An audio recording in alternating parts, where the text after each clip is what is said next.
Hello ಎಲ್ರಿಗೂ ನಮಸ್ತೆ ಆತ್ಮೀಯರೇ, ನಾನು ನಿಮ್ಮ ಸತೀಶ್ ಸ್ನೇಹಿತರೆ, ಕಲ್ಯಾಣ ಕರ್ನಾಟಕ ವ್ಯಾಪ್ತಿಯ 371 ಮೀಸಲಾತಿಗೆ ಸಂಬಂಧಿಸಿದಂತೆ ಶಿಕ್ಷಕರ ನೇಮಕಾತಿಯಲ್ಲಿ ಅಭ್ಯರ್ಥಿಗಳು ಸಾಮಾನ್ಯವಾಗಿ ಕೇಳ್ತಕ್ಕಂಥ ಪ್ರಶ್ನೆಗಳ ಉತ್ತರವನ್ನು ತಮ್ಮೊಟ್ಟಿಗೆ ಹಂಚಿಕೊಳ್ಳೋದಕ್ಕೆ ಬಯಸ್ತೇನೆ.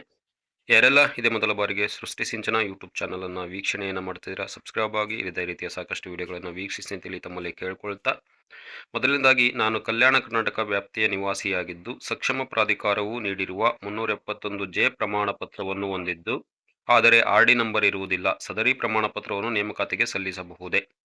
ಸಕ್ಷಮ ಪ್ರಾಧಿಕಾರದಿಂದ ನೀಡಿರುವ ಹಾಗೂ ಆರ್ಡಿ ನಂಬರ್ ಹೊಂದಿರುವ 371 ಮೀಸಲಾತಿ ಪ್ರಮಾಣ ಪತ್ರವನ್ನು ಸಲ್ಲಿಸುವುದು ಕಡ್ಡಾಯವಾಗಿರುತ್ತದೆ.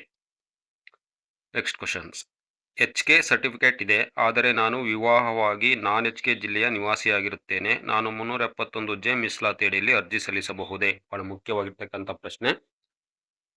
ಸಕ್ಷಮ ಪ್ರಾಧಿಕಾರದಿಂದ ಪಡೆದಿರುವ ಆರ್ಡಿ ನಂಬರ್ ಹೊಂದಿರುವ 371 ಮೀಸಲಾತಿ ಪ್ರಮಾಣ ಪತ್ರವನ್ನು ಸಲ್ಲಿಸಿ 371 ಮೀಸಲಾತಿ ಅಡಿಯಲ್ಲಿ ಅರ್ಜಿ ಸಲ್ಲಿಸಬಹುದು.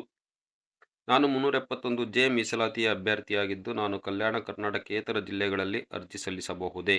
ಅರ್ಜಿ ಸಲ್ಲಿಸಬಹುದು. ನಾನು 371 ಮೀಸಲಾತಿಯ ಅಭ್ಯರ್ಥಿಯಾಗಿದ್ದು ನಾನು ಕಲ್ಯಾಣ ಕರ್ನಾಟಕ ಜಿಲ್ಲೆಗಳಲ್ಲಿ 20% ಹುದ್ದೆಗಳಿಗೂ ಅರ್ಜಿ ಸಲ್ಲಿಸಬಹುದೇ? ನಿಗದಿತ ಶುಲ್ಕದೊಂದಿಗೆ ಅರ್ಜಿ ಸಲ್ಲಿಸಬಹುದು. ನಾನು ನಾನ್ HK ಅಭ್ಯರ್ಥಿಯಾಗಿದ್ದು ಕಲ್ಯಾಣ ಕರ್ನಾಟಕದ ಮಿಕ್ಕುಳಿದ ವೃಂದದ 20% ಹುದ್ದೆಗಳಿಗೆ ಅರ್ಜಿ ಸಲ್ಲಿಸಬಹುದೇ?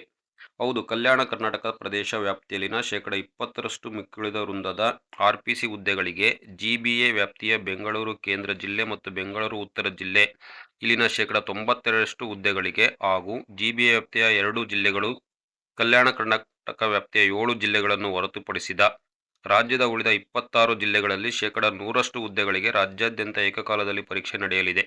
ಈ ಹುದ್ದೆಗಳಿಗೆ ರಾಜ್ಯದ ಯಾವ ಜಿಲ್ಲೆಯ ಅಭ್ಯರ್ಥಿಯಾದರೂ ಅರ್ಜಿ ಸಲ್ಲಿಸಬಹುದು.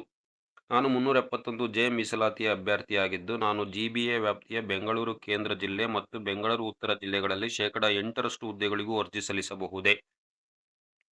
ನಿಗದಿತ ಶುಲ್ಕದೊಂದಿಗೆ ಅರ್ಜಿ ಸಲ್ಲಿಸಬಹುದು. ನಾನು 371 ಮೀಸಲಾತಿ ಹೊಂದಿದ್ದು PSTR, GPTR ಅಂಡ್ HSTR ಹುದ್ದೆಗೆ ನಾನು ನಾನ್ HK ಮತ್ತು KK ಅರ್ಜಿ ಸಲ್ಲಿಸಬಹುದೇ? ಅಭ್ಯರ್ಥಿಯ 371 ಮೀಸಲಾತಿ ಪ್ರಮಾಣ ಪತ್ರ ಹೊಂದಿದಲ್ಲಿ ಕಲ್ಯಾಣ ಕರ್ನಾಟಕ ಮತ್ತು ನಾನ್ ಕಲ್ಯಾಣ ಕರ್ನಾಟಕ ಹುದ್ದೆ ಎರಡಕ್ಕೂ ಅರ್ಜಿ ಸಲ್ಲಿಸಬಹುದು.